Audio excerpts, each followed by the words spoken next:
서방님, 제발 저를 버리지 마세요. 닥쳐라. 내 따위는 필요 없다. 한양 제일의 명문가 이판서택. 하지만 그 화려한 저택 뒤에는 배신과 거짓이 숨어 있었다. 사랑한다 믿었던 남편은 다른 여인의 품에 안겨 있었고, 시어머니는 며느리를 쓸모없는 도구로만 여겼다. 참고 또 참았지만 결국 무너진 여인. 하지만 그녀는 그 자리에서 다시 일어났다. 눈물 대신 복수를, 용서 대신 분노를 택하며, 당신들이 내게 한 것을 100배로 갚아주겠어. 양반 집안에 숨겨진 비밀이 하나둘 드러나고 복수의 칼날이 서서히 목을 조여온다. 과연 이 여인의 복수는 성공할 것인가? 아니면 또 다른 비극을 낳을 것인가? 본격적인 이야기 전에 좋아요와 구독으로 응원 부탁드립니다. 한양 남산 기슬 삼청동 골목 안쪽에 자리한 이판서택은 대대로 문과 급제자를 배출한 명문가였다. 그 집 장손 이한수는 28배 나이에 이미 승정원 주서를 지내며 입신양명의 길을 걷고 있었다. 그가 혼인한 지 3년째 되던 해, 그의 아내 윤소연은 안채 골방에서 혼자 눈물을 삼키고 있었다. 마님, 진지라도 드셔야지요. 유모 박씨가 조심스레 방문을 열었으나 소연은 고개도 돌리지 않았다. 창호지 너머로 스며드는 저녁 햇살이 그녀의 핏기 없는 얼굴을 비췄다. 3년 전만 해도 한양 제일의 미모로 소문났던 그녀였다. 좌의정 윤공의 무남동녀로 태어나 시서와에 능하고 예법에 밝았으며 무엇보다 남편 한수를 진심으로 사랑했다. 하지만 혼인 첫날 밤부터 무언가 잘못되어 있었다. 한수는 신방을 차린 뒤에도 소연의 손 한 번 잡지 않았다. 그저 차가운 눈빛으로 그녀를 훑어본 뒤 돌아 누워 버렸다. 소연은 처음엔 수줍음 미련이 생각했다. 하지만 한 달이 지나고 석 달이 지나고 1년이 지나도 한수는 그녀의 방에 발길조차 끊었다. 도련님께서 또 사랑채에 계시나 보구려. 유모의 한숨 섞인 말에 소연은 입술을 깨물었다. 사랑채. 그곳엔 항상 그 여자가 있었다. 한수의 서재를 관리한다는 명목으로 들어온 기생 출신 월선. 22살의 요염한 몸매에 기품 있는 말씨를 갖춘 그녀는 한수의 총애를 한 몸에 받고 있었다. 소연이 처음 월선을 본 건 혼인 반년 뒤였다. 그날도 한수를 찾아 사랑채에 갔다가 두 사람이 나란히 책을 보고 있는 모습을 목격했다. 월선의 손이 한수의 소매를 스치는 순간 소연의 가슴에 비수가 꽂히는 듯했다. 마님은 이해하셔야 합니다. 도련님께서는 본래 그런 분이십니다. 시어머니 정부인의 차가운 말이 아직도 귓가에 맴돌았다. 소연이 월선 일로 항의하러 갔을 때 정부인은 오히려 소연을 나무랐다. 본처로서의 도리를 다하지 못하면서 무슨 불평이냐고. 아들을 낳지 못하면서 무슨 자격으로 남편을 독차지하려 하느냐고. 사실 소연도 알고 있었다. 이 집안이 원하는 건 오직 하나, 적통을 이을 아들이었다. 하지만 한수가 그녀의 방에 오지 않는데 어찌 아이를 가질 수 있단 말인가. 소연은 수없이 한수에게 애원했다. 제발 한 번만이라도 안채에 들러달라고. 하지만 한수는 매번 차갑게 거절했다. 부인, 나에게 강요하지 마시오. 내 마음은 이미 정해져 있소. 그날 밤 소연은 한수의 그 말을 듣고 마당 한복판에 주저앉아 통곡했다. 하지만 아무도 그녀를 위로하지 않았다. 하인들은 고개를 돌렸고 시어머니는 방문을 닫아 걸었다. 그로부터 석 달 뒤 더욱 충격적인 소식이 들려왔다. 월선이 임신을 했다는 것이었다. 소연은 그 말을 듣는 순간 정신이 아득해졌다. 무릎이 꺾이고 세상이 무너져 내리는 것 같았다. 축하드립니다, 부인. 드디어 우리 집안에 대가 이어지게 되었습니다. 정부인이 소연을 찾아와 냉소를 띤 얼굴로 말했다. 부인이라 불렀지만 그 눈빛엔 경멸만이 가득했다. 소연은 떨리는 목소리로 물었다. 어머님, 제가 무엇을 잘못했습니까? 잘못이라니. 그저 쓸모가 없을 뿐이지. 정부인은 비단 저고리 자락을 휘날리며 나가버렸다. 소연은 그 자리에 무너져 내렸다. 3시간 동안 그렇게 엎드려 울었다. 유모 박씨가 와서 부축해도 일어서지 못했다. 그날 밤 소연은 생각했다. 이대로 죽어버릴까? 아버지 윤정승도 이미 세상을 떠났고 홀어머니는 병석에 계셨다. 친정에 기댈 곳도 없었다. 이 집안에서 소연은 그저 빈 껍데기 같은 존재였다. 하지만 그때였다. 방문 밖에서 나지막한 목소리가 들려왔다. 마님, 제가 도와드릴까요? 문을 열자 15살쯤 되어 보이는 하녀가 서 있었다. 이름은 춘심. 석 달 전 새로 들어온 아이였다. 소연은 힘없이 고개를 저었다. 넌 아직 어린아이인데 무슨. 마님, 저는 알고 있습니다. 이 집안의 비밀을. 춘심의 눈빛이 갑자기 날카로워졌다.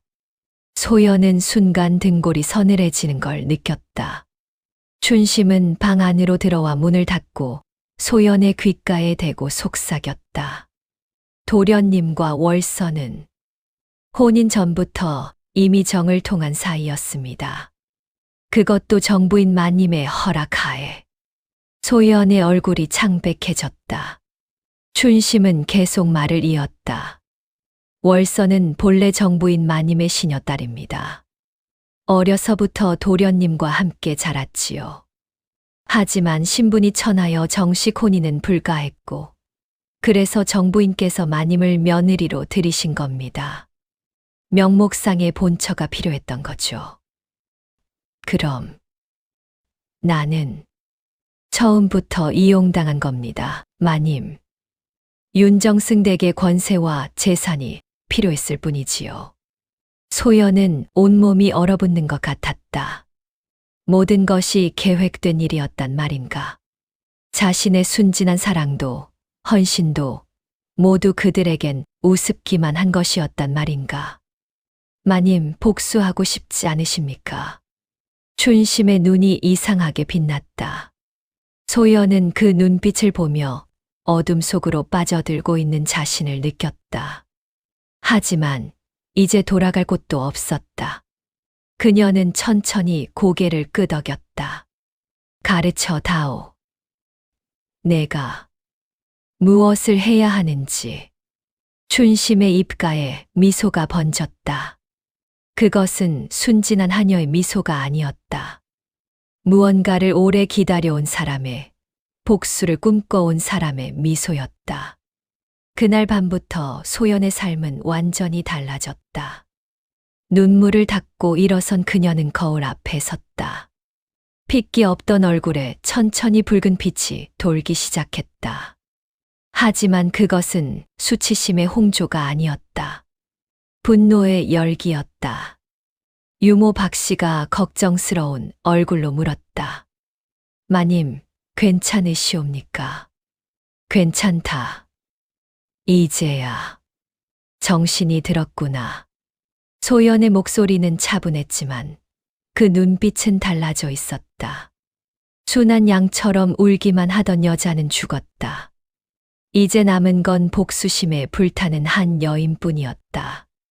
다음 날 아침 소연은 평소와 달리 화려한 옷을 차려입고 사랑채로 향했다.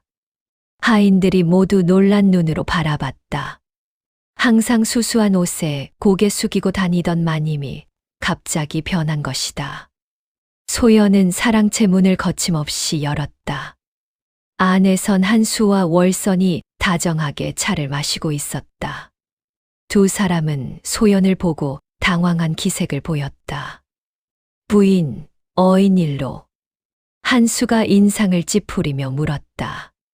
소연은 차분하게 웃으며 대답했다. 서방님께 축하 인사를 드리러 왔습니다. 월선이가 아이를 가졌다면서요? 월선의 얼굴이 굳어졌다. 한수도 뭔가 이상함을 느낀 듯 경계하는 눈빛을 보냈다. 하지만 소연은 개의치 않았다. 제가 본처로서 도리를 다하지 못했으니 이제라도 집안대를 이을 아이가 생긴 건 다행입니다. 앞으로 월선을 잘 돌보겠습니다. 부인이 정말 그런 뜻이오? 한수가 의심스러운 얼굴로 물었다. 소연은 단호하게 고개를 끄덕였다. 물론입니다. 저도 이제 현실을 받아들였습니다. 서방님의 마음이 어디에 있는지도 잘 압니다. 그 말에 월선이 살짝 미소를 지었다. 승리의 미소였다. 하지만 소연은 속으로 차갑게 웃었다. 조금만 기다려라. 곧 그 웃음이 비명으로 바뀔 테니. 소연은 정중하게 인사를 하고 사랑채를 나왔다. 복도를 걷는 그녀의 뒷모습을 본 하인들은 고개를 갸웃거렸다. 마님이 달라지셨다고. 하지만 그게 좋은 변화인지 나쁜 변화인지는 아무도 몰랐다. 안채로 돌아온 소연은 춘심을 불렀다. 이제 시작이다. 첫 번째 계획을 말해보거라. 춘심은 조용히 다가와 소연의 귓가에 속삭이기 시작했다. 그 내용을 들으며 소연의 눈빛은 점점 더 깊어졌다. 밤이 깊어갈수록 안채엔 이상한 기운이 감돌기 시작했다.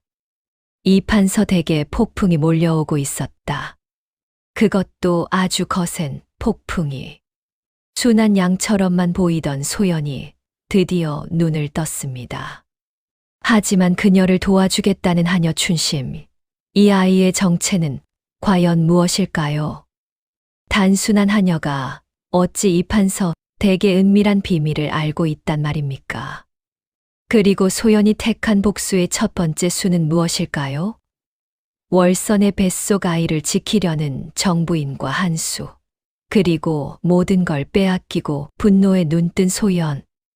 이제 이 집안에선 피비린내 나는 전쟁이 시작됩니다. 다음 회에서는 소연의 첫 번째 복수가 시작됩니다. 보름이 지났다. 소연은 그동안 완벽하게 착한 며느리를 연기했다. 아침마다 시어머니께 문안을 드리고 월선의 처소를 찾아가 몸은 괜찮은지 물었으며 한수에게도 공손하게 대했다. 처음엔 의심하던 집안 식구들도 점차 경계를 풀었다. 소연이가 드디어 철이 든 모양이구나. 정부인이 만족스러운 얼굴로 말했다. 월선도 방심했는지 소연 앞에서 거리낌 없이 배를 쓰다듬으며 웃었다. 하지만 그들은 몰랐다. 소연의 미소 뒤에 숨겨진 차가운 칼날을. 그날 밤 춘심이 조용히 소연의 방으로 들어왔다. 마님, 준비가 끝났습니다. 그래, 수고했다. 소연은 책상 위에 놓인 작은 비단 보따리를 집어들었다. 안에는 한약재가 정성스럽게 쌓여 있었다. 하지만 그것은 보통 약재가 아니었다. 춘심이 은밀히 구해온 태아에게는 무해하지만 산모를 서서히 약하게 만드는 약이었다. 이걸 월선의 차에 조금씩 달아. 양을 조절해서 한 달 안에 그녀가 병상에 눕도록. 분부대로 하겠습니다, 마님. 춘심은 보따리를 품에 안고 사라졌다. 소연은 창밖을 바라보며 나지막이 중얼거렸다. 월선아, 내가 내게서 빼앗은 것들을 하나씩 되돌려 받을 것이다. 천천히, 아주 고통스럽게. 다음 날부터 월선의 안색이 조금씩 나빠지기 시작했다. 처음엔 가벼운 어지럼증이었다. 그러다 식욕이 떨어지고 손발이 차가워졌다. 한수가 의원을 불렀지만 의원은 고개를 갸웃거릴 뿐이었다. 태기가 있으신 분들이 의뢰 겪는 증상입니다. 크게 걱정하실 것 없습니다.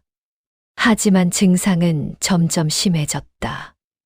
월선은 하루 종일 누워만 지냈고 밥 한 술 넘기기도 힘들어했다.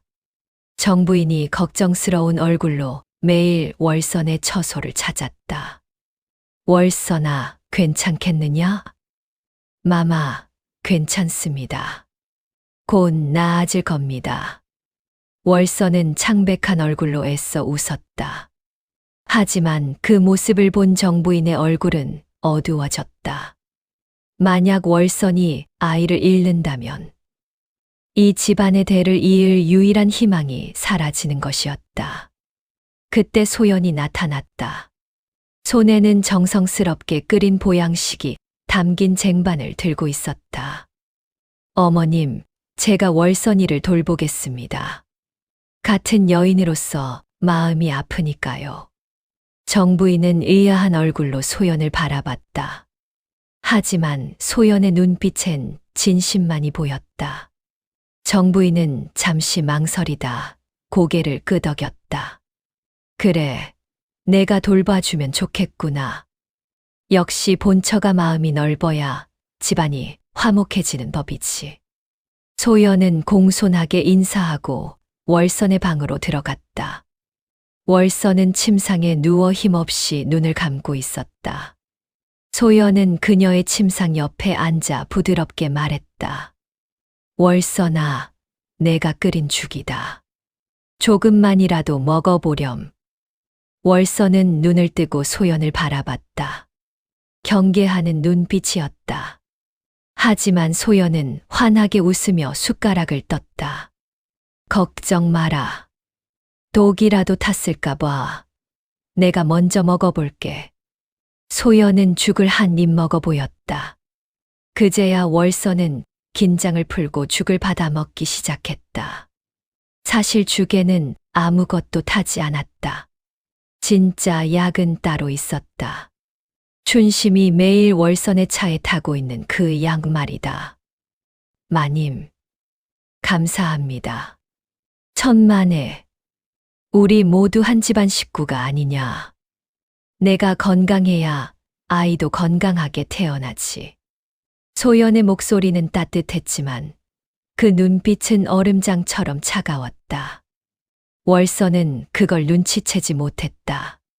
그저 소연이 자신을 용서했다고, 이제 평화롭게 지낼 수 있다고 생각했다. 하지만 그날 밤 춘심이 소연에게 보고했다. 마님, 월선의 상태가 위험 수위까지 왔습니다. 이제 마지막 단계로 넘어가야 할 때입니다. 좋아. 내일 밤에 결행하자. 소연은 서랍에서 또 하나의 작은 약봉지를 꺼냈다. 이번엔 진짜 독이었다. 물론 사람을 죽일 만큼 강한 독은 아니었다. 하지만 임신한 여인에게는 치명적이었다. 유산을 일으키는 약이었다. 월선이 이걸 먹으면 아이를 잃게 됩니다.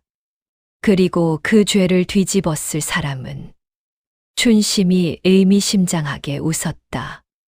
소연도 따라 웃었다.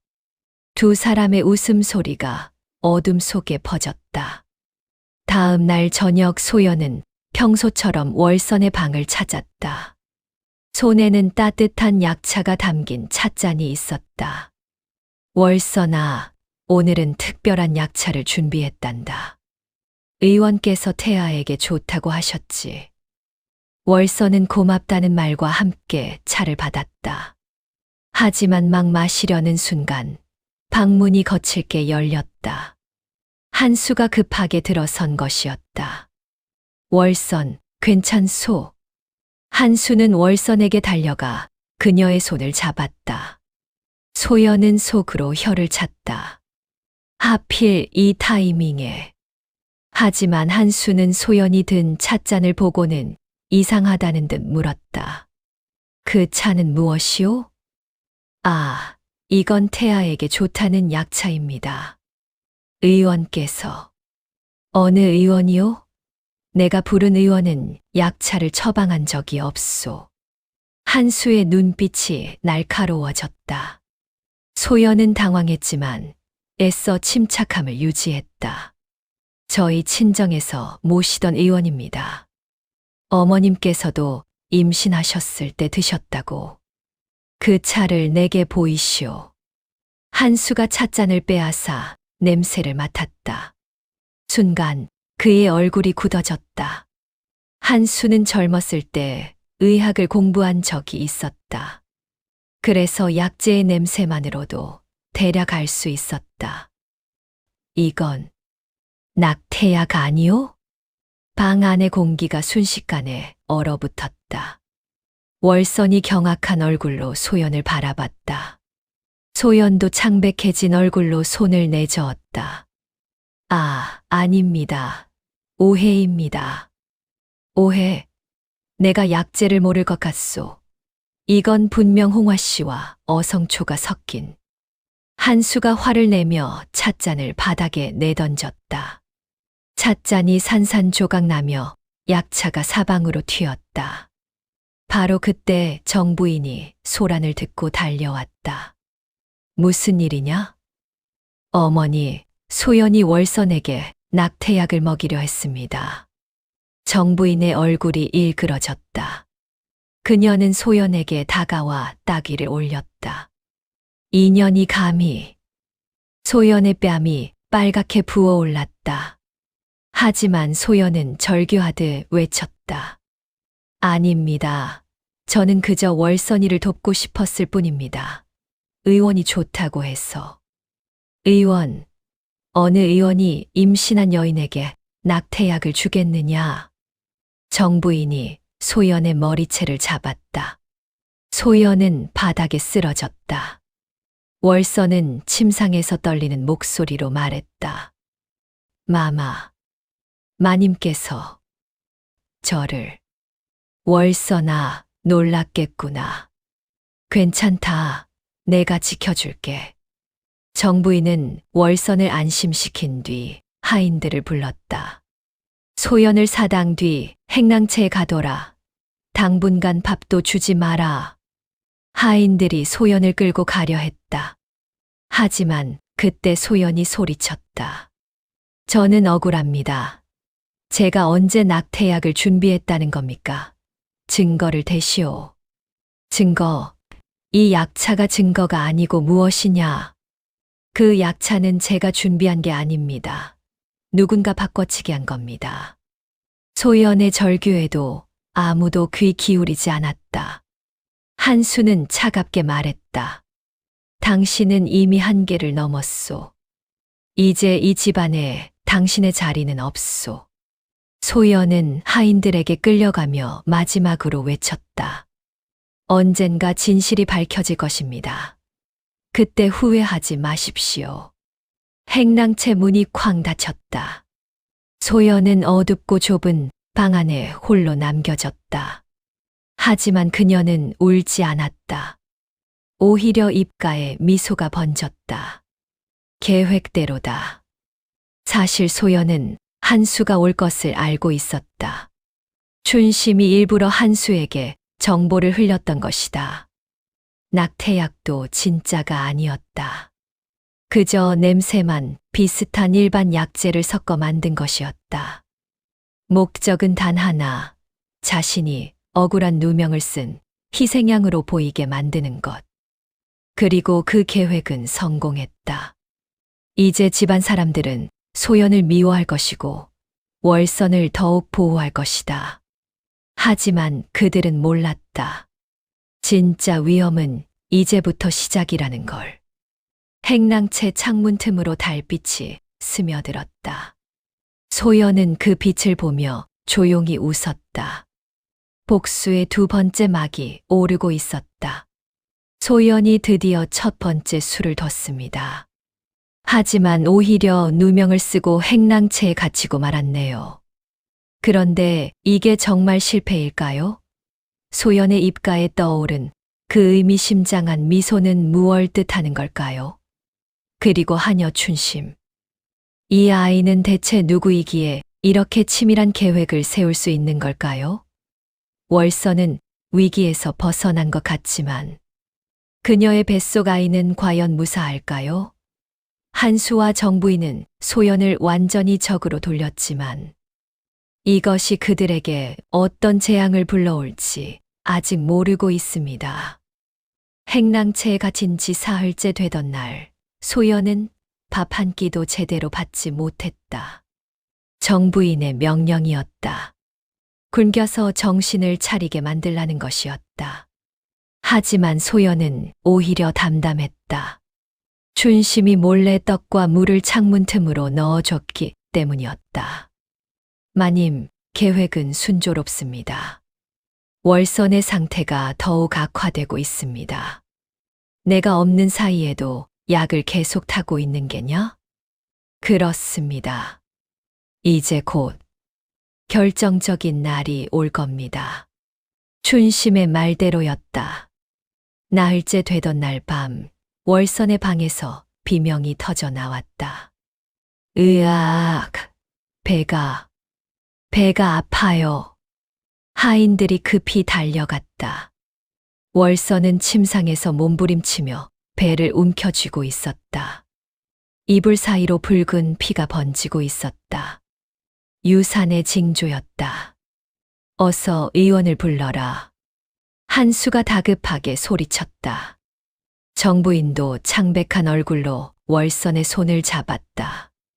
월선아, 버텨라. 의원이 곧 온다. 하지만 의원이 도착했을 땐 이미 늦었다.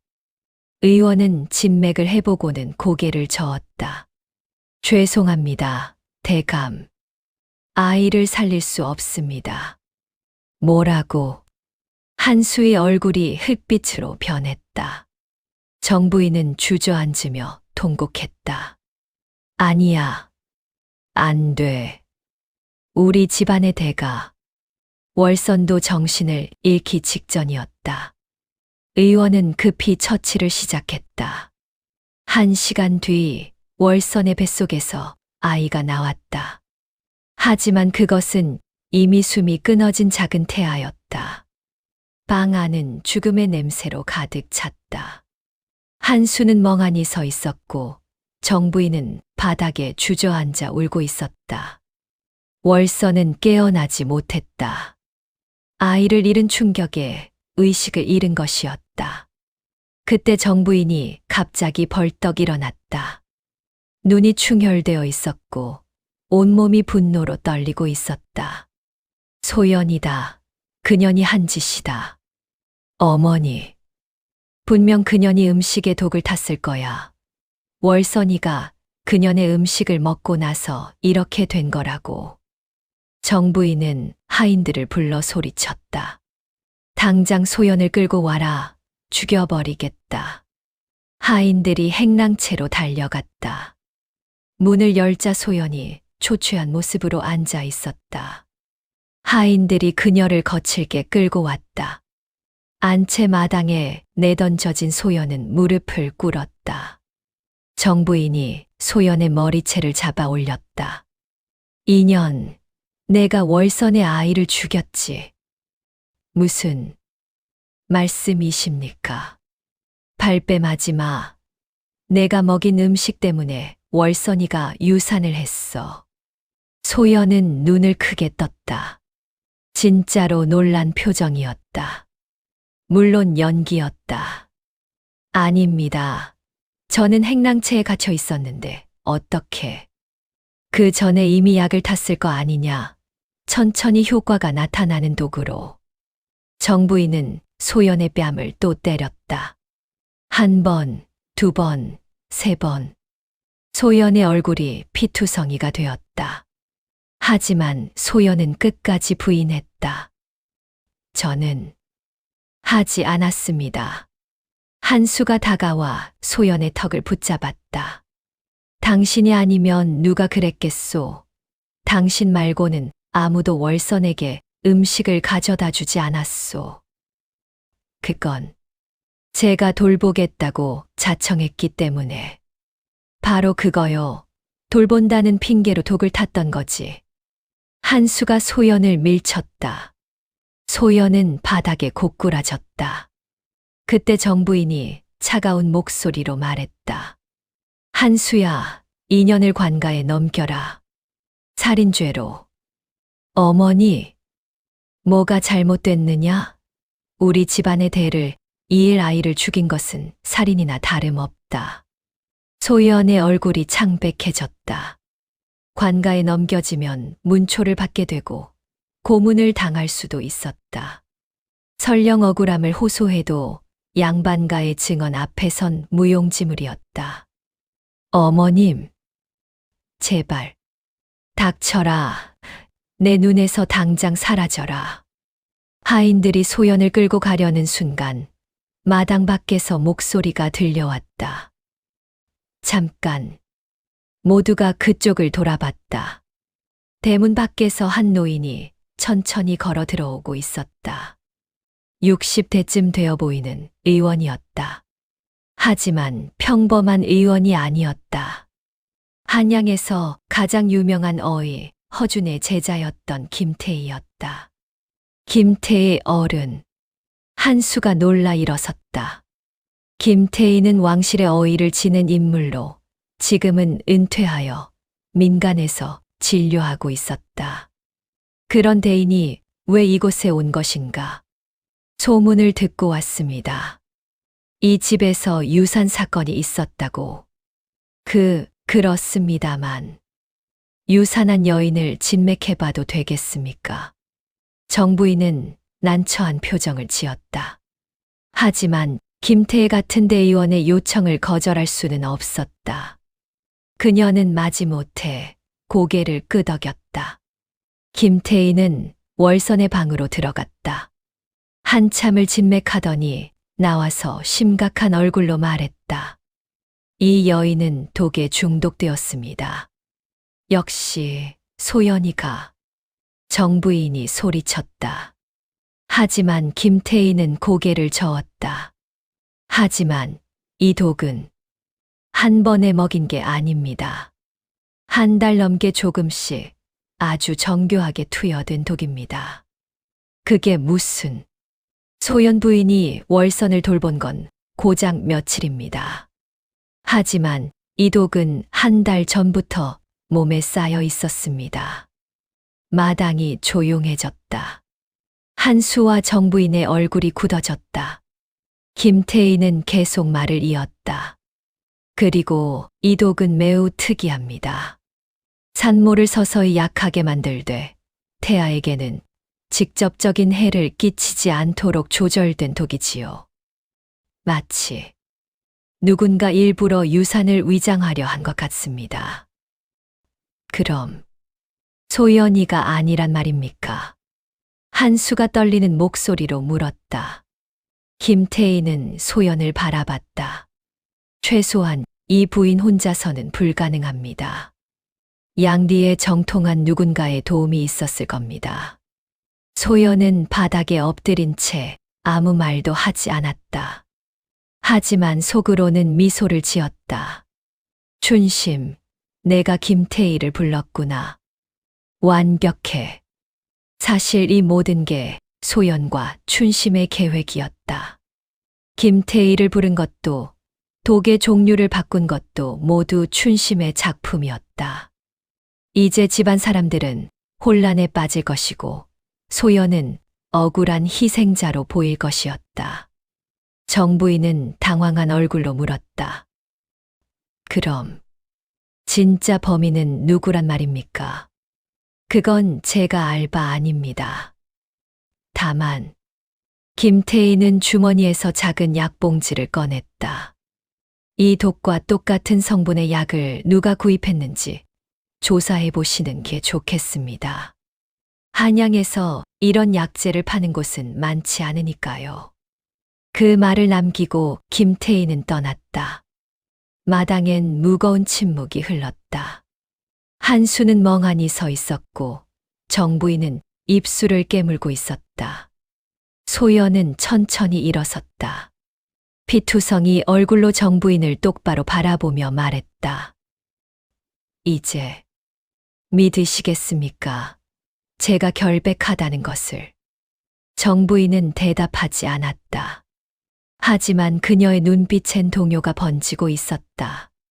한수도 소연을 다시 보기 시작했다. 혹시 정말로 누명을 씌운 것은 아닐까? 하지만 소연은 알고 있었다. 이건 시작에 불과하다는 것을. 진짜 복수는 이제부터였다. 그날 밤 춘심이 다시 소연을 찾아왔다. 마님, 다음 계획을 시작할까요?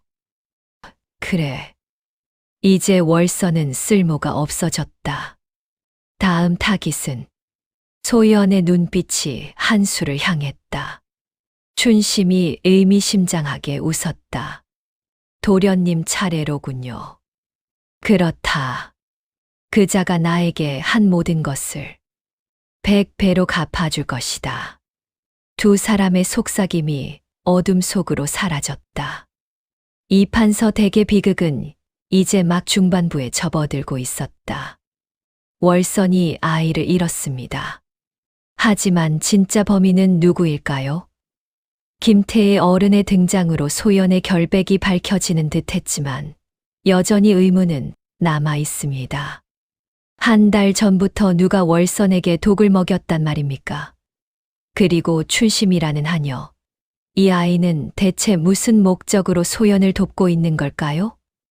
이제 소연의 칼날이 한수를 향합니다. 그녀가 사랑했던 남자 하지만 그녀를 배신한 그 남자에게 어떤 복수가 기다리고 있을까요? 다음 회에서는 한수의 숨겨진 비밀이 드러나기 시작합니다. 월선이 아이를 잃은 뒤 이판서 댁은 장례식장처럼 조용했다. 월선은 침상에 누워 하루 종일 울기만 했고 한수는 사랑채에 틀어박혀 나오질 않았다.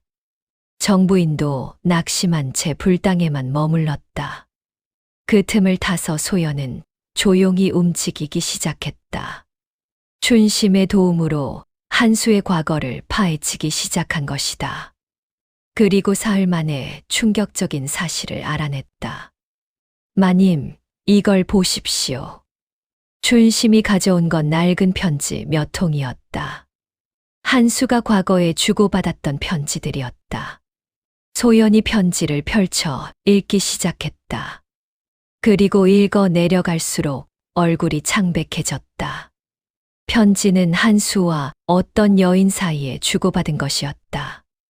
하지만 그 여인은 월선이 아니었다. 이름은 춘화.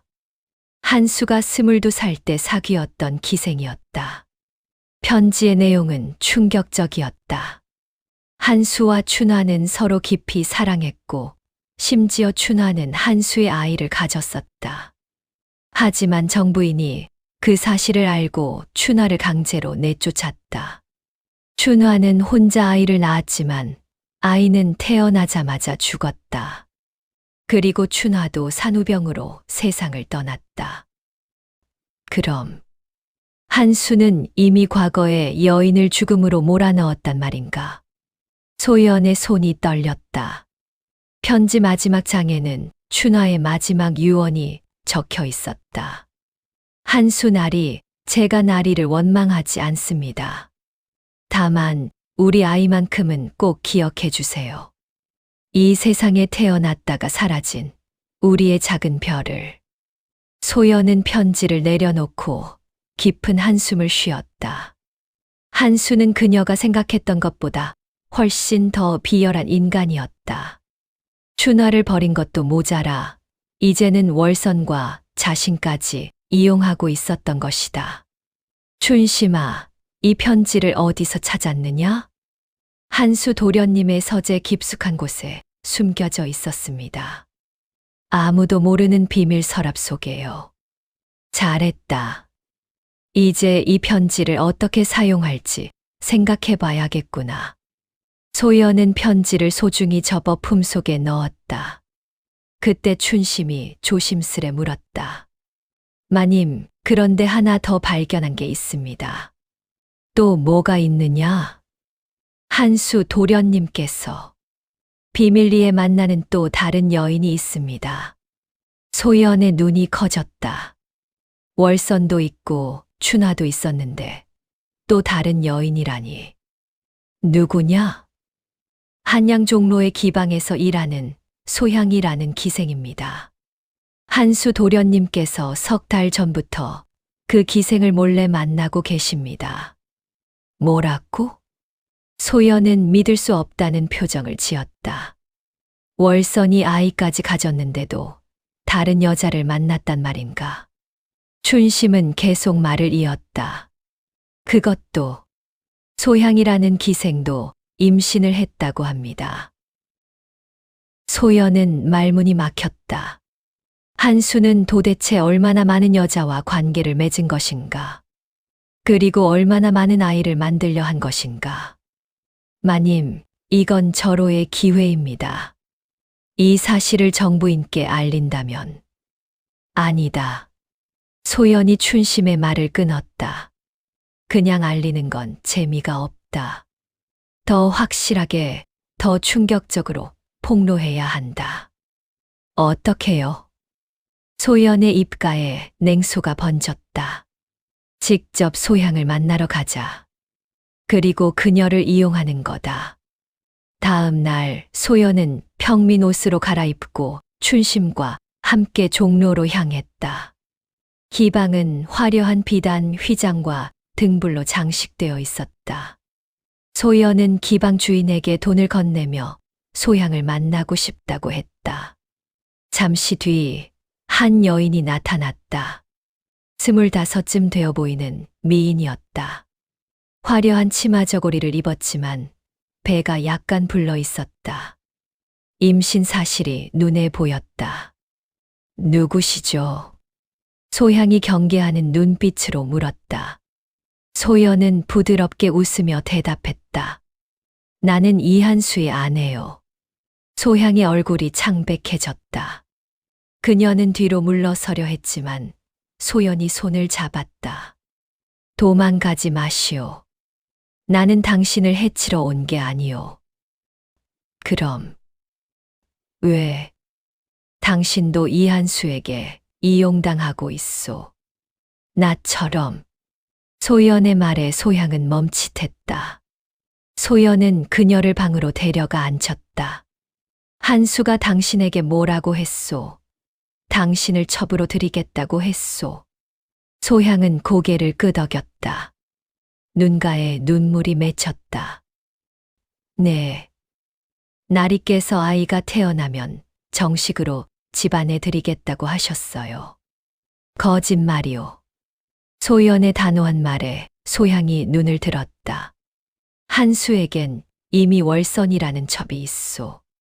그 여자도 아이를 가졌다가 최근에 유산했지. 그리고 한수는 과거에도 춘화라는 여인을 버린 적이 있소. 그 여자도 아이를 낳다가 죽었지.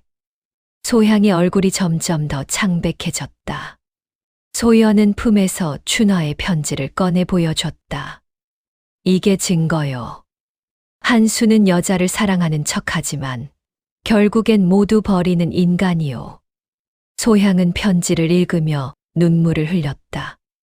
그녀도 똑같은 말을 들었던 것이다. 사랑한다고, 책임지겠다고. 하지만 그게 모두 거짓이었다니. 나리께서 그런 분이셨다니. 당신도 버림받을 거요. 아니, 어쩌면 죽을지도 모르오. 춘화처럼. 소향이 고개를 들어 소연을 바라봤다. 그럼 저는 어떻게 해야 하나요? 소연은 소향의 손을 잡았다. 나와 함께 복수하시오. 한수에게 똑같은 고통을 안겨주는 거요. 하지만 어떻게 당신이 임신한 사실을 정부인 앞에서 폭로하는 거요. 그것도 온 집안 식구들이 모인 자리에서. 소향은 놀란 표정을 지었다. 하지만 곧 결심한 듯 고개를 끄덕였다. 알겠어요. 하겠어요. 좋소. 그럼 내일 저녁 이판서 댁으로 오시오. 마침 집안 대소사를 논의하는 가족 회의가 있을 예정이오. 소연은 소향에게 자세한 계획을 설명해 줬다. 소향은 모든 걸 이해했다는 듯 고개를 끄덕였다. 다음 날 저녁 이판서 댁 대청마루엔 집안 식구들이 모두 모였다. 이판서 정부인, 한수, 그리고 회복 중인 월선까지. 소연도 구석에 조용히 앉아 있었다. 이판서가 입을 열었다. 오늘은 집안의 앞날을 논의하고자 이 자리를 마련했소. 월선의 유산 이후 우리 집안은 어려운 시기를 겪고 있소. 하지만 다시 일어서야 하오. 그때였다.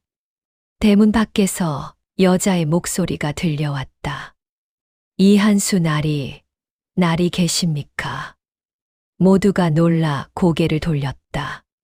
하인이 급히 나가더니 곧 소향을 데리고 들어왔다. 소향은 화려한 기생복을 입고 있었고 배가 분명히 불러 있었다. 저 여자는 누구냐? 이판서가 당황한 목소리로 물었다. 한수는 얼굴이 새하얗게 질렸다. 소향은 대청마루로 올라와 한수 앞에 무릎을 꿇었다. 날이 소향이옵니다. 나리께서 약속하신 대로 아이를 가졌다고 알려드리러 왔습니다. 뭐라고? 정부인이 벌떡 일어섰다. 이판서도 놀란 표정을 감추지 못했다. 한수야, 이게 무슨 일이냐? 한수는 아무 말도 하지 못했다. 그저 입만 벙긋거릴 뿐이었다. 소향은 계속 말을 이었다. 나리께서 저를 첩으로 드리겠다 하셨고, 이 아이가 태어나면 정식으로 집안에 들어올 수 있다 하셨습니다. 그래서 이렇게 찾아왔습니다. 이 미친년이. 정부인이 소향에게 달려들었다. 하지만 이판서가 말렸다. 진정하시오, 부인. 먼저 사실 관계를 파악해야 하오. 이판서가 한수를 노려봤다. 한수 사실이냐? 아버님. 그게 대답해라. 이판서의 호통에 한수는 고개를 숙였다. 죄송합니다. 대청마루가 순식간에 아수라장이 되었다. 정부인은 주저앉아 울었고 이판서는 분노로 떨었다. 월서는 충격에 빠져 멍하니 앉아 있었다. 그 모습을 본 소연은 속으로 미소를 지었다. 이제 시작이다. 소향은 계획대로 계속 말을 이었다. 그리고 나리께서는 저만 만난 게 아니라고 들었습니다. 춘화라는 여인도 계셨고. 닥쳐라. 한수가 소향을 밀쳤다. 소향은 바닥에 넘어졌다. 하지만 그 순간 소연이 일어섰다.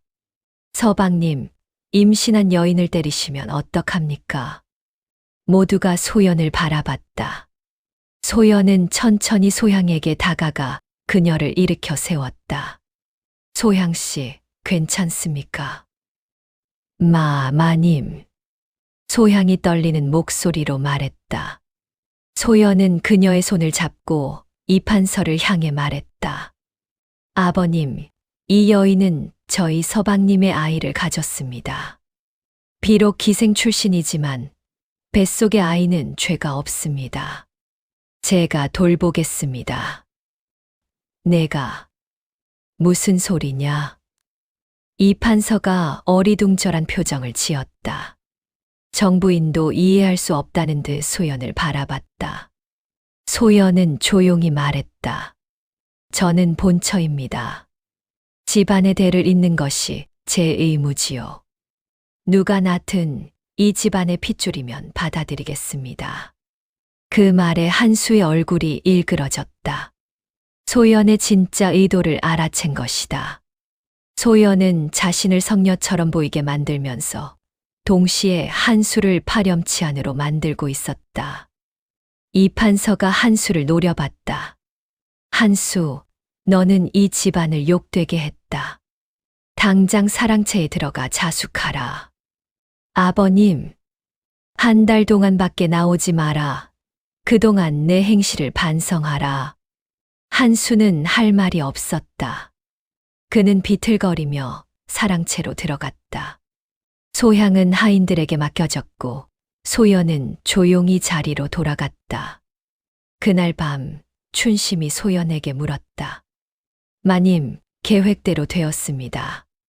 하지만 정말 소향을 집안에 들이실 겁니까? 물론 아니다. 소향은 곧 쓸모가 없어질 거야. 소연의 눈빛이 차갑게 빛났다. 다음 단계로 넘어가자. 이제 정부인 차례다. 한수의 추악한 과거가 드러났습니다. 춘화, 월선, 소향까지. 그는 얼마나 많은 여인을 농락했던 걸까요? 하지만 소연은 오히려 소향을 받아들이겠다며 성녀 행세를 하고 있습니다. 이게 진심일까요? 아니면 또 다른 계략일까요? 그리고 춘심의 말처럼 소향은 곧 쓸모가 없어진다는데 그게 무슨 뜻일까요? 이제 소연의 칼날이 정부인을 향합니다.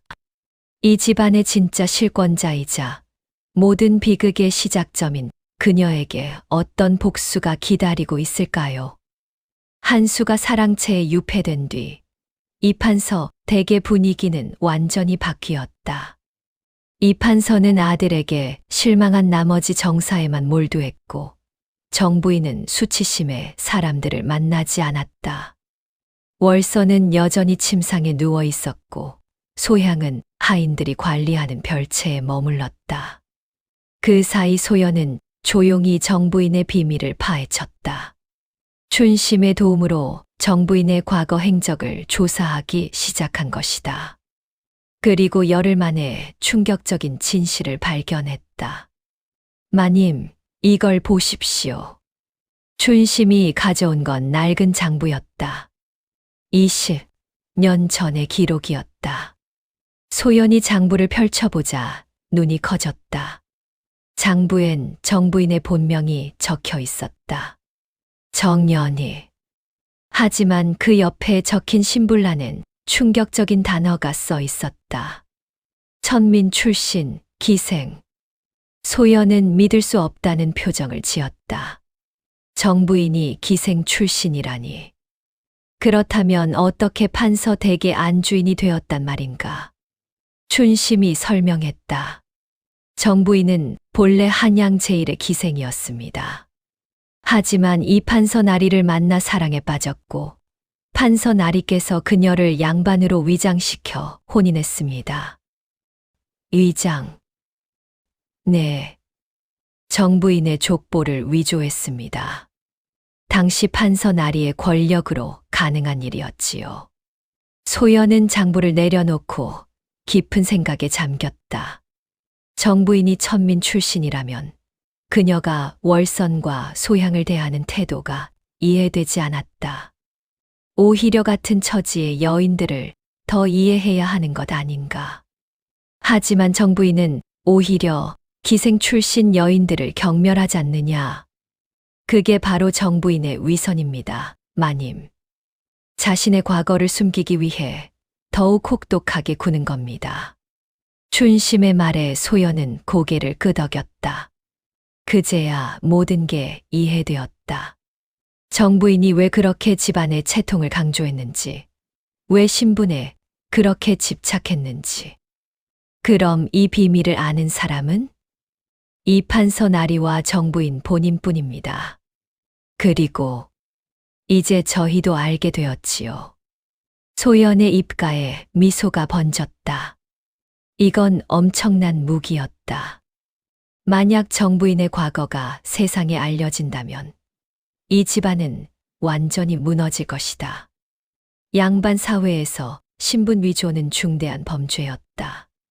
춘심아, 이 비밀을 어떻게 사용할지 신중히 생각해야 한다. 마님께서 결정하십시오. 저는 마님의 뜻을 따를 뿐입니다. 소연은 창밖을 바라보며 생각에 잠겼다. 그때 갑자기 기묘한 생각이 떠올랐다. 춘심아, 너는 대체 왜 나를 돕는 거냐? 춘심의 얼굴이 순간 굳어졌다. 소연은 처음으로 춘심을 의심하는 눈빛으로 바라봤다. 너는 15살밖에 안 된 하녀다. 그런데 어떻게 이렇게 많은 비밀을 알고 이런 치밀한 계획을 세울 수 있지? 보통 하녀가 아니야. 춘심은 잠시 침묵했다. 그러다 천천히 입을 열었다. 마님, 제 정체를 알려드릴 때가 온 것 같습니다. 내 정체. 춘심은 깊은 한숨을 쉬고 소연을 똑바로 바라보며 말했다. 저는 춘화의 딸입니다. 소연의 눈이 커졌다. 춘화. 한수가 과거에 버렸던 그 여인. 춘화가 아이를 낳다 죽었다고 했는데 그건 거짓말입니다. 어머니는 쌍둥이를 낳았습니다. 한 명은 죽었지만 한 명은 살았어요. 그게 바로 저입니다. 춘심의 눈에 눈물이 맺혔다. 어머니는 저를 낳고 일주일 뒤 돌아가셨습니다. 마지막 유언이 뭔지 아십니까? 한수를 용서하지 마라. 그자와 그 집안에 복수하라였습니다. 소연은 말문이 막혔다. 춘심이 자신을 도운 건 소연을 위해서가 아니었다. 자신의 복수를 위해서였던 것이다. 그럼 너는 처음부터 네, 저는 마님을 이용했습니다. 마님의 복수심을 이용해서 이 집안을 무너뜨리려 했습니다. 춘심의 고백에 소연은 배신감을 느꼈다. 하지만 동시에 이해도 되었다. 춘심도 자신처럼 상처받은 사람이었으니까. 그럼 지금까지의 계획은 모두 내가 짠 거냐? 네. 김태의 어른을 부른 것도, 소향을 찾아낸 것도, 정부인의 과거를 캐낸 것도 모두 제가 한 일입니다. 소연은 복잡한 표정을 지었다. 분노해야 할까, 아니면 고마워해야 할까? 춘심은 소연의 손을 잡았다. 하지만 마님, 저는 진심으로 마님을 돕고 싶습니다. 우리는 같은 편입니다. 둘 다 이 집안에게 상처받았으니까요. 소연은 춘심의 눈을 바라봤다. 그 눈엔 진심이 담겨 있었다. 소연은 천천히 고개를 끄덕였다. 좋다. 함께하자. 끝까지. 감사합니다, 마님. 두 사람은 손을 맞잡았다. 이제 그들은 진정한 동지가 되었다. 그날 밤 소연과 춘심은 정부인을 상대할 계획을 세웠다. 직접적으로 과거를 폭로하는 건 너무 위험했다. 대신 정부인을 심리적으로 압박하기로 했다. 다음 날 아침 소연은 정부인을 찾아갔다. 정부인은 불당에서 연부를 외우고 있었다. 어머님, 잠시 말씀드릴 게 있습니다. 무슨 일이냐? 정부인은 차갑게 대답했다. 아직도 소연을 좋게 보지 않는 것이 분명했다. 소연은 조용히 다가가 정부인 옆에 앉았다. 어머님께서 젊으셨을 때 어떤 분이셨는지 궁금합니다. 갑자기 왜 그런 걸 묻느냐? 그냥 궁금해서요.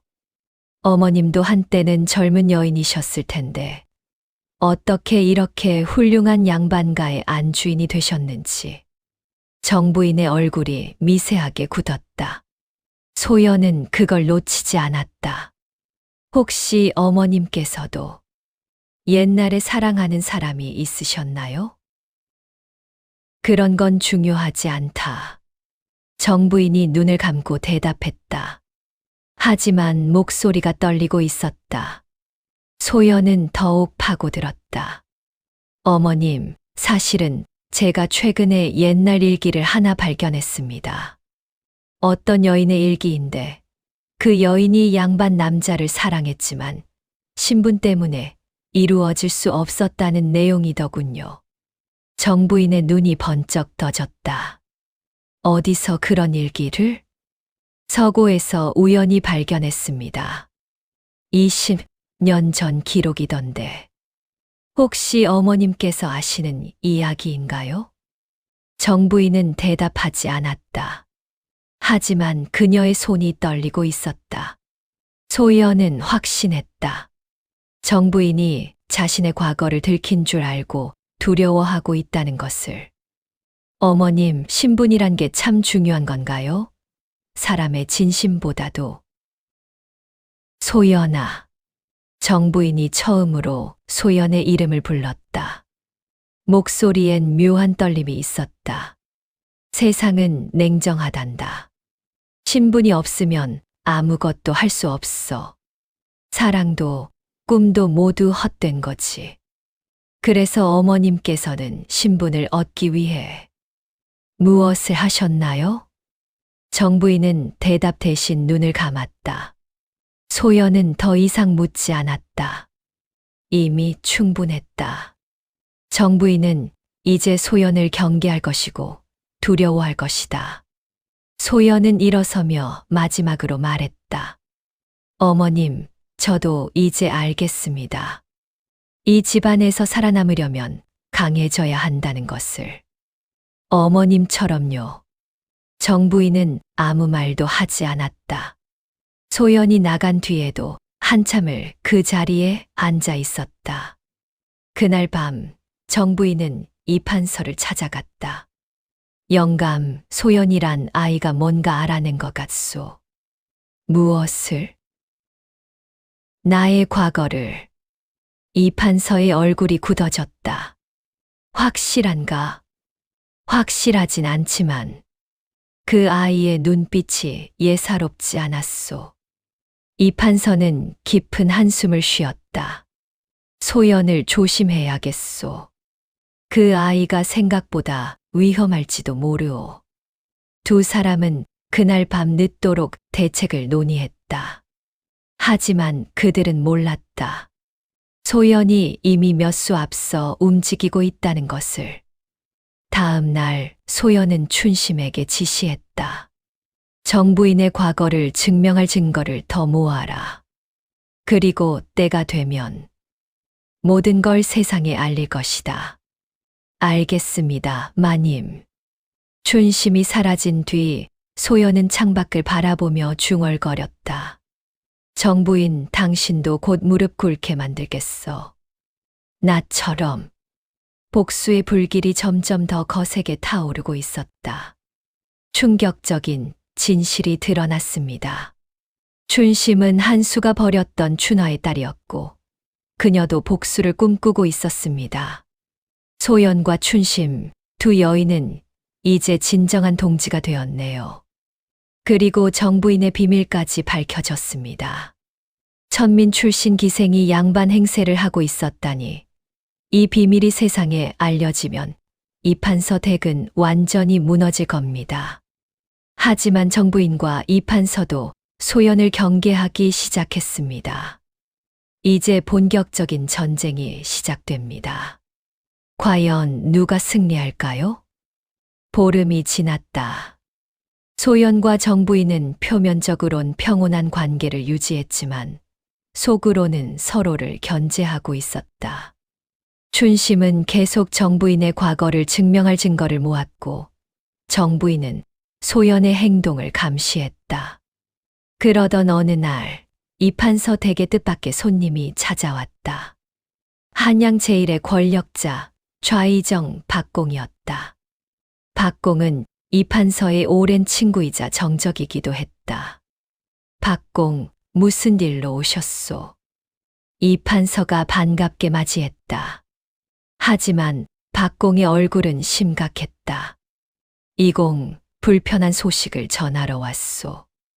무슨 소식이요? 자네 집안에 대한 소문이 한양에 퍼지고 있소. 좋지 않은 소문이지. 이판서의 얼굴이 굳어졌다. 박공은 계속 말했다.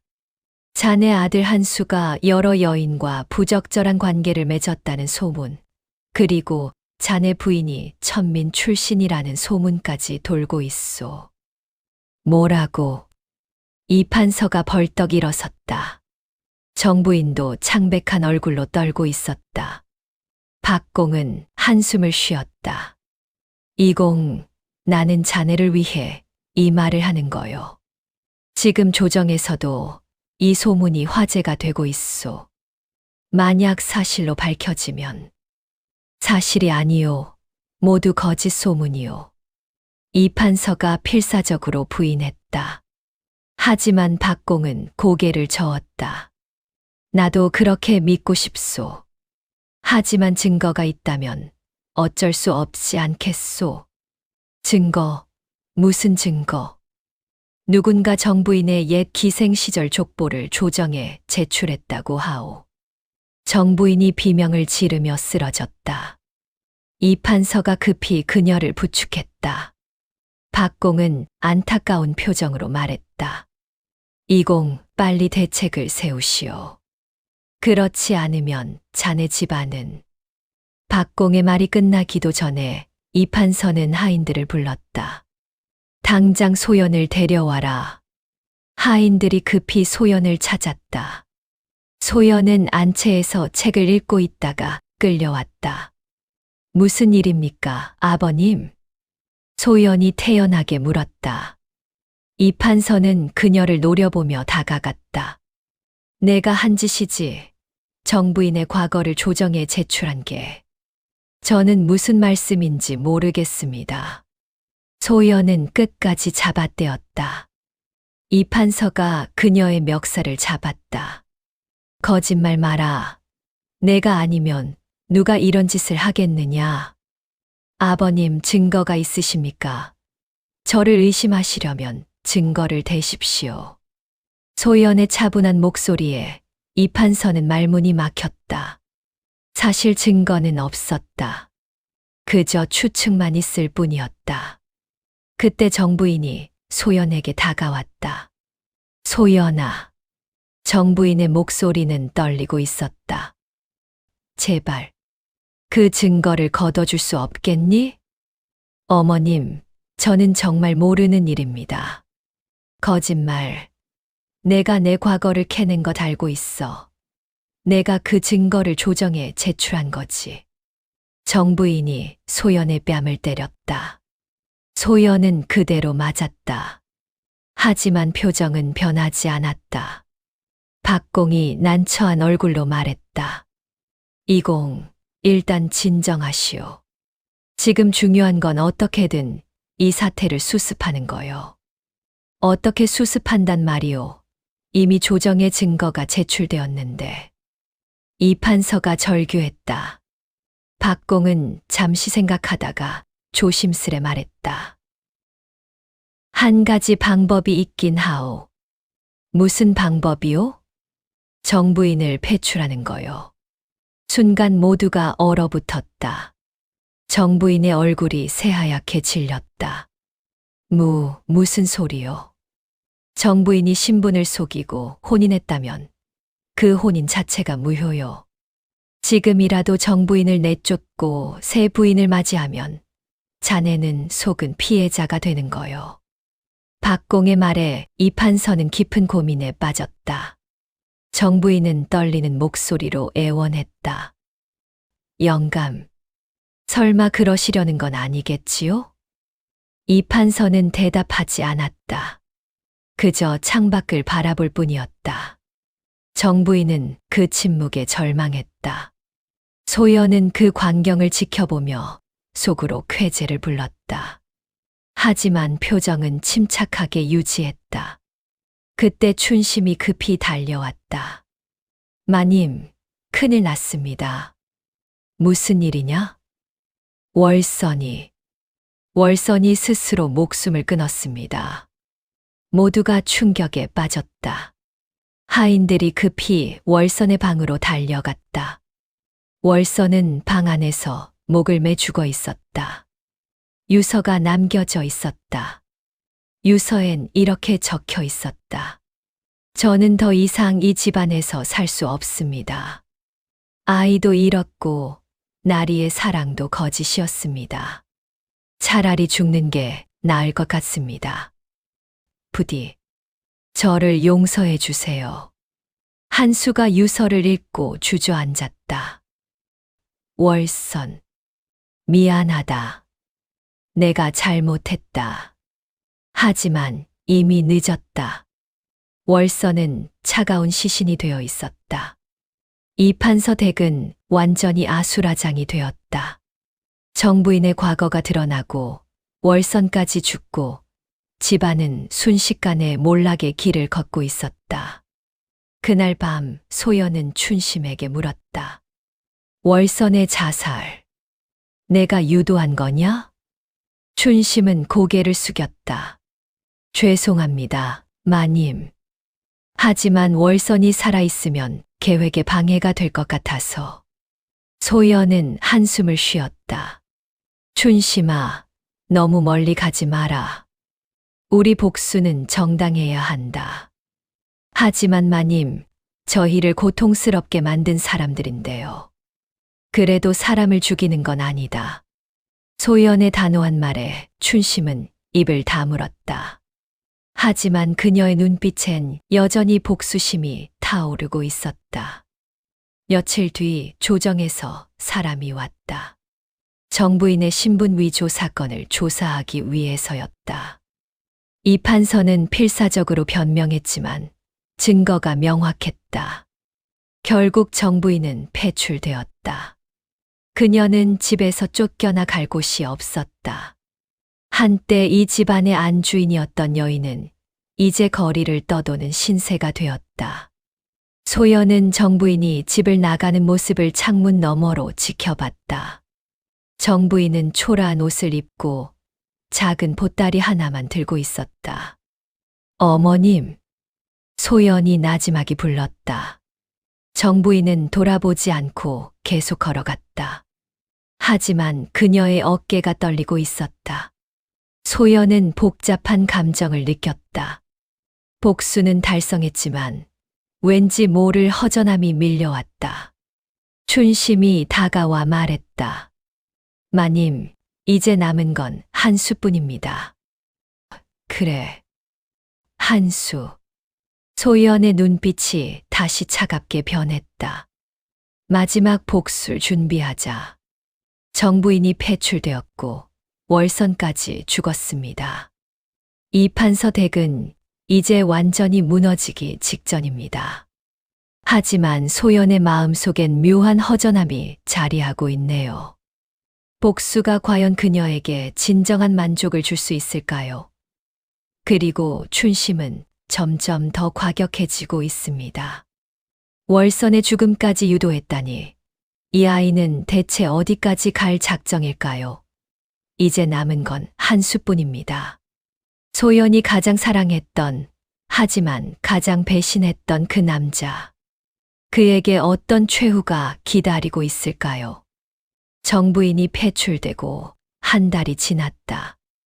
이판서 댁은 이제 소연과 한수, 그리고 하인들만 남아 있었다. 소향도 어느새 사라졌다. 아마 집안이 몰락하는 걸 보고 도망친 듯했다. 한수는 사랑채에서 나오지 않았다. 모든 것을 잃은 그는 술로 하루를 보냈다. 관직도 박탈되었고 친구들도 모두 떠났다. 소연은 그런 한수를 찾아갔다.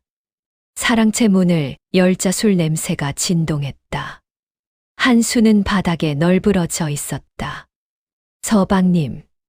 소연이 조용히 불렀다.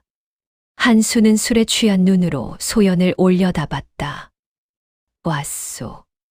당신도 나를 비웃으러 왔소. 아닙니다. 그저 이야기를 나누러 왔습니다. 소연은 한수 앞에 앉았다. 한수는 비웃으며 말했다. 이야기, 무슨 이야기? 내가 얼마나 형편없는 인간인지에 대한 이야기. 당신이 나를 어떻게 생각하는지 궁금합니다. 소연의 질문에 한수는 잠시 멈칫했다. 그는 술잔을 들이켰다. 당신을 미안하게 생각하오. 당신은 나쁜 사람이 아니었는데 내가 망쳤소. 그럼 왜 그랬습니까? 왜 나를 사랑하지 않았습니까? 사랑. 나는 사랑이 뭔지 모르오. 그저 내 욕망만 채웠을 뿐이지. 한수의 솔직한 고백에 소연은 쓴웃음을 지었다. 서방님, 당신은 춘화를 기억합니까? 한수의 얼굴이 굳어졌다. 어떻게 그 이름을? 춘화는 당신의 아이를 낳고 죽었습니다. 하지만 당신은 그녀를 찾아가지도 않았지요. 나는 어쩔 수 없었소. 어머니께서 허락하지 않으셨고.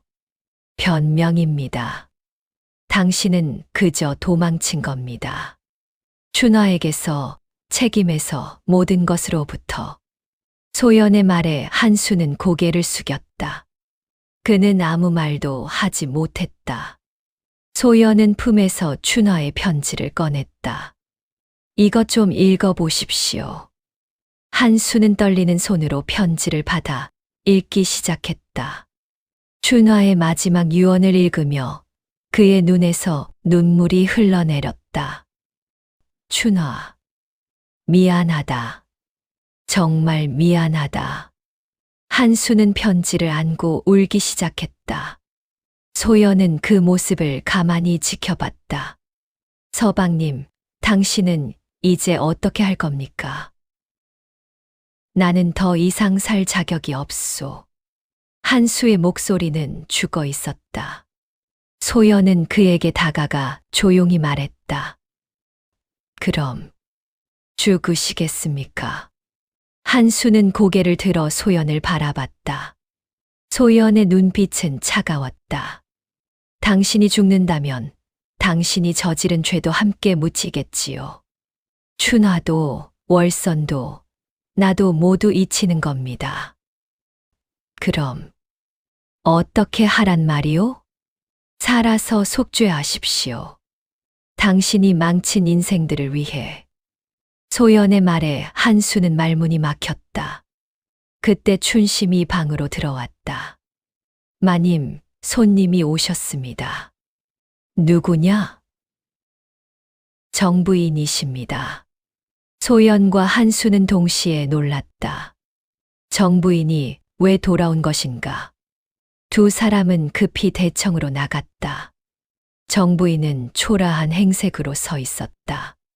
한 달 만에 본 그녀는 완전히 늙어 보였다. 어머니. 한수가 다가가려 했지만 정부인은 손을 들어 막았다. 나는 사과하러 왔다. 사과. 너희들에게 한 모든 것을 사과한다. 소연에게도, 한수에게도, 그리고 내가 망친 모든 사람들에게. 정부인의 목소리는 떨리고 있었다. 나는 내 과거를 숨기기 위해 다른 사람들을 희생시켰다. 춘화도, 월선도, 소연도 모두 내가 만든 희생양이었다. 정부인은 무릎을 꿇었다. 제발, 용서해다오. 소연은 정부인을 내려다봤다. 한때 그렇게 자신을 괴롭혔던 여인이 이제 무릎 꿇고 있었다. 하지만 소연은 별다른 감흥을 느끼지 못했다. 일어나십시오, 어머님. 소연아, 용서는 제가 할 수 있는 게 아닙니다. 죽은 이들이 해야 하는 거지요. 소연의 말에 정부인은 고개를 떨구었다. 한수가 어머니를 부축했다. 그날 밤 세 사람은 대청에 둘러앉았다. 긴 침묵이 흘렀다.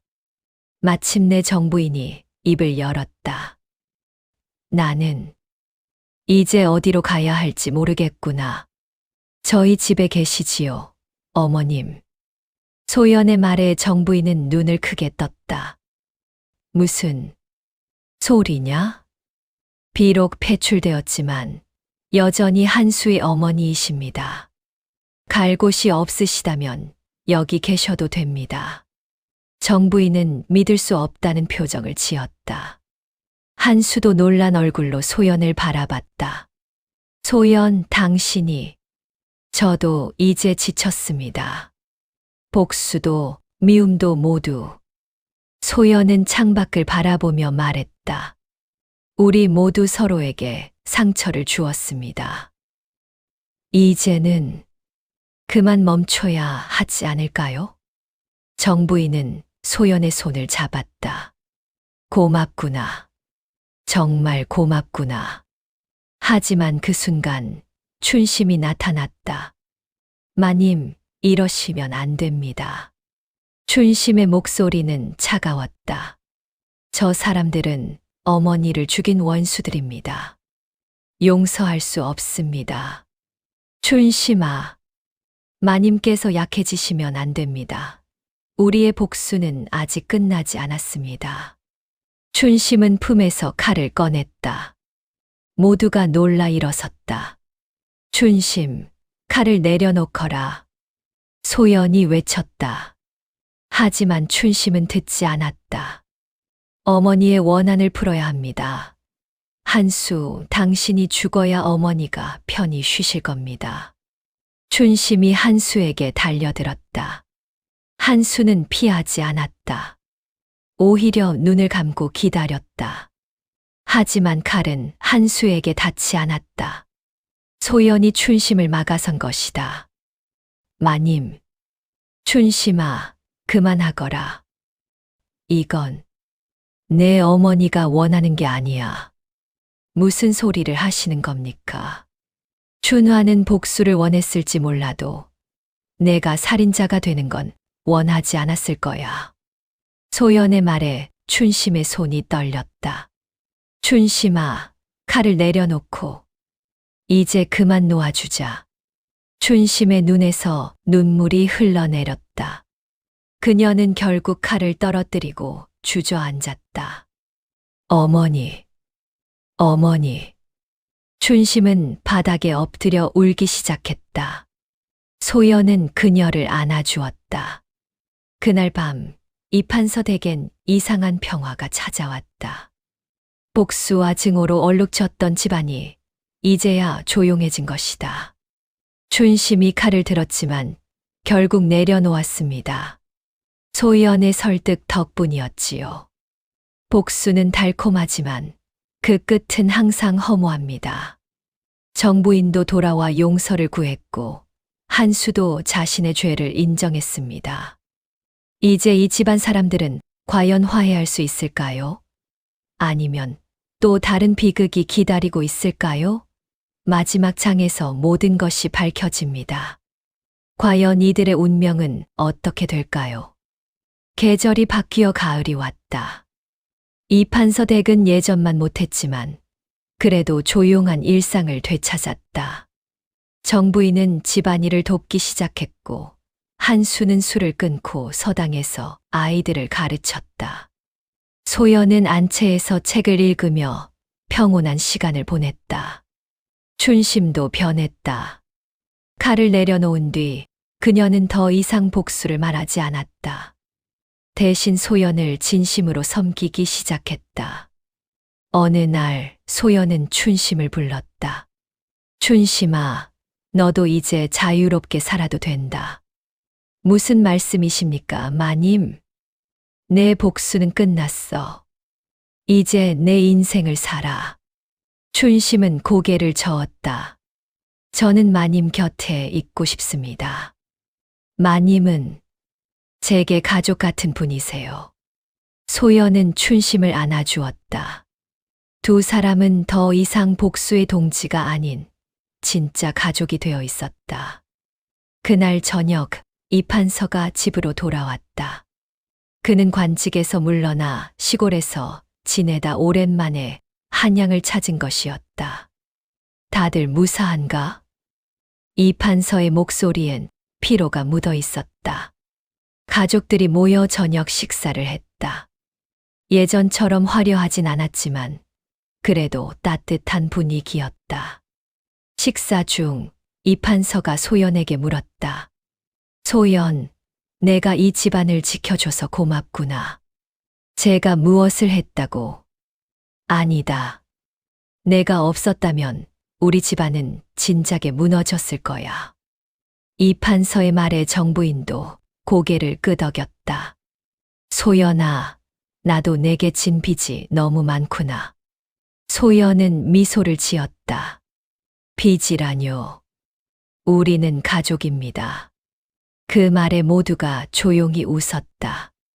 한수도 소연을 바라보며 고개를 숙였다.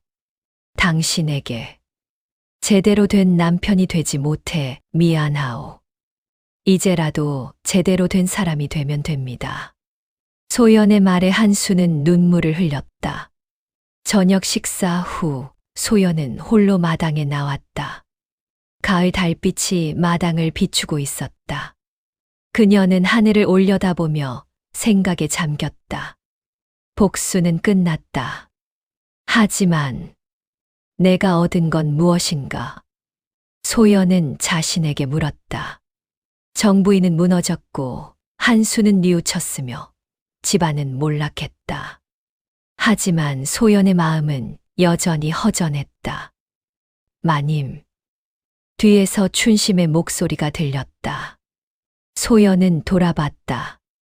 춘심아, 나는 과연 옳은 일을 한 걸까? 무슨 말씀이십니까? 복수를 하긴 했지만 결국 남은 건 상처뿐이야. 월선도 죽었고 정부인도 고통받았어. 내가 그들과 다르게 뭐가 있지? 춘심은 잠시 침묵했다가 대답했다. 마님께서는 그들과 다릅니다. 마님께서는 끝내 용서를 선택하셨으니까요. 용서. 네. 복수를 끝까지 밀고 나가지 않으셨잖아요. 그게 마님과 그들의 차이입니다. 춘심의 말에 소연은 고개를 끄덕였다. 그래, 자신은 결국 복수보다 용서를 택했다. 그게 옳은 선택이었는지는 모르지만 적어도 후회하지 않았다. 며칠 뒤 집에 손님이 찾아왔다. 어떤 노파였는데 소연을 보자마자 눈물을 흘렸다. 마님, 마님이십니까? 누구십니까? 저는 춘화의 유모였던 사람입니다. 소연은 놀라 노파를 맞이했다. 노파는 품에서 낡은 편지 한 통을 꺼냈다. 춘화가 돌아가시기 전에 이걸 전해달라고 하셨습니다. 누구에게요? 한수 나리에게요. 하지만 저는 그동안 용기가 없어서 이제야 전하러 왔습니다. 소연은 편지를 받아 한수에게 전했다. 한수는 떨리는 손으로 편지를 펼쳤다. 편지엔 춘화의 마지막 유언이 적혀 있었다. 나리, 저를 원망하지 마세요. 저는 나리를 진심으로 사랑했습니다. 비록 이루어지지 못한 사랑이었지만 그래도 행복했습니다. 부디 행복하세요. 그리고 제 딸을 잘 부탁드립니다. 한수는 편지를 읽고 주저앉아 울기 시작했다. 소연은 그런 한수를 지켜보며 조용히 말했다. 서방님, 이제라도 춘화를 위해 제사를 지내주십시오. 그래야겠소. 한수는 눈물을 닦고 일어섰다. 그날 저녁 집안 사람들은 모두 모여 춘화를 위한 제사를 지냈다. 춘심도 함께했다. 제사를 마치고 춘심이 소연에게 말했다. 마님, 감사합니다. 어머니도 이제 편히 쉬실 것 같아요. 그래, 이제 모두 편히 쉬어야지. 소연은 춘심의 손을 잡았다. 두 사람은 서로를 바라보며 미소 지었다. 그로부터 몇 년이 흘렀다. 이판서 댁은 예전의 화려함은 없었지만 그래도 평온한 일상을 찾았다. 정부인은 사찰에 들어가 여생을 보냈고 한수는 서당 훈장으로 아이들을 가르쳤다. 소연은 집안을 돌보며 조용히 살았고 춘심은 소연의 곁을 지켰다. 어느 봄날 소연은 마당에 꽃씨를 심었다. 춘심이 옆에서 도왔다. 마님, 무슨 꽃을 심으시는 겁니까? 매화꽃이야. 추운 겨울을 이겨내고 피는 꽃이지. 아름답네요. 그래, 우리도 이 매화꽃처럼 추운 겨울을 이겨냈어. 소연은 흙을 덮으며 미소 지었다. 춘심도 따라 웃었다. 그날 저녁 소연은 일기를 썼다. 복수는 달콤했지만 용서는 더 따뜻했다. 나는 많은 것을 잃었지만 동시에 많은 것을 얻었다. 진정한 가족을, 진정한 평화를. 이제 나는 더 이상 복수하는 여인이 아니다. 그저 살아가는 여인일 뿐이다. 일기를 덮고 소연은 창밖을 바라봤다. 매화꽃이 언젠가 필 자리에서 봄바람이 불고 있었다. 그렇게 이판서 댁의 긴 겨울이 끝나고 새로운 봄이 시작되었다. 모든 복수가 끝났습니다. 소연은 결국 용서를 택했고 춘심도 어머니의 원한을 내려놓았습니다.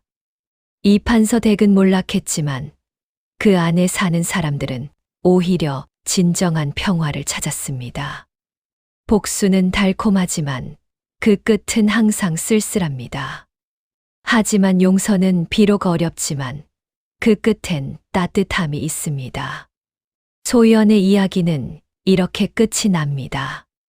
그녀는 배신한 남편에게 복수했지만 결국 용서를 택한 여인으로 기억될 것입니다.